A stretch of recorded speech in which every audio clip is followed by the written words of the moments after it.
ওই যে হুমায়ুন আহমেদের একটা কথা ছিল, যাদের কপালে কান্না লেখা থাকে তারা নাকি হাসলেও চোখ দিয়ে অশ্রু ঝরে।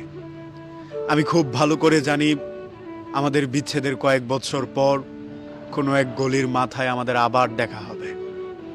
হয়তো আমরা একজন আরেকজনকে তেমন কিছুই বলতে পারবো না, একজনের দিকে আরেকজন ফেলফেলিয়ে তাকিয়ে থাকবো।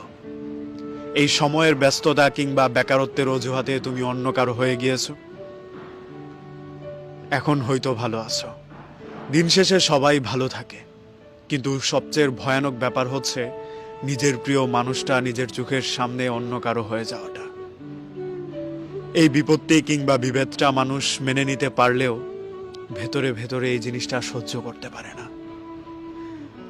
পৃথিবীতে বিশেষ করে মানুষের যদি সহ্য ক্ষমতা না থাকতো তাহলে বোধহয় পৃথিবী আরো আগেই ধ্বংস হয়ে যেত। এই যে দেখো, নিয়ম মেনে কোনো জিনিসের বিচার হলেও বেশিরভাগ জিনিসই বিচারের বাহিরে রয়ে যায়। ধরো আমি তোমার জমি কেড়ে নিলাম, বিচার হয়ে গেল। ধরো আমি তোমাকে আঘাত করলাম, এটার জন্য সালিশ জমানো হলো। অথচ তুমি আমার মন ভেঙে গেলে তার কোনো বিচারই হলো না। অথচ মানুষেরা বলে থাকে মানুষের ভেতরে একটা গোশতের টুকরা আছে, যেটা ভালো থাকলে মানুষ সুস্থ থাকে, আর সেটার নাম নাকি মন। এত বড় জিনিসটা তুমি ভেঙে চুরমার করে দিলে, তার কোনো বিচারই হলো না। কেউ তোমাকে প্রশ্নও করলো না কেন তুমি এমনটা করলে। আমার এই মেঘাচ্ছন্ন জীবনে সূর্যের মতো এসে ঘূর্ণিঝড়ের মতো সবকিছু লণ্ডভণ্ড কেন করে দিয়ে গেলে। এসব কিছুর প্রশ্ন আমিও তোমাকে করছি না, কিংবা বলছি না আবার ফিরে আসতেই হবে কিংবা আমাকে ভালো রাখতেই হবে।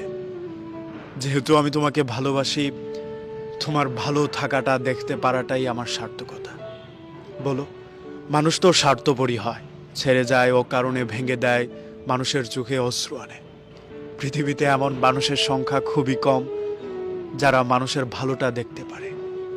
আর যাদেরকে আমরা ভালোবাসি তাদেরকে আমরা তখনই পূর্ণাঙ্গভাবে ভালোবাসতে পারবো যখন তাদের ভালোটা আমরা নীরবে হলেও সহ্য করে নিতে পারবো।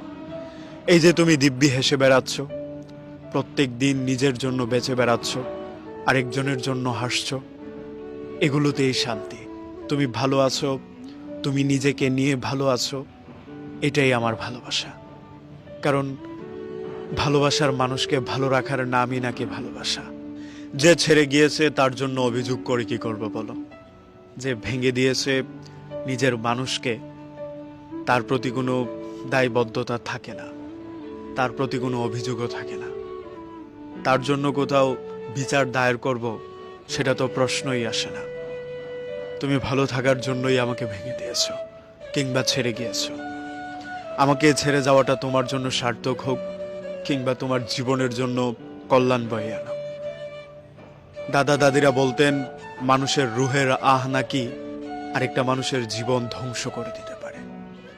আমি তোমার জন্য কোনো অভিশাপ দিচ্ছি না, আমি মন থেকেই চাচ্ছি তুমি দূরে কোথাও যেখানেই থাকো, যার সাথেই থাকো, যেভাবে থাকতে চাও সেরাটা হয়ে থাকো।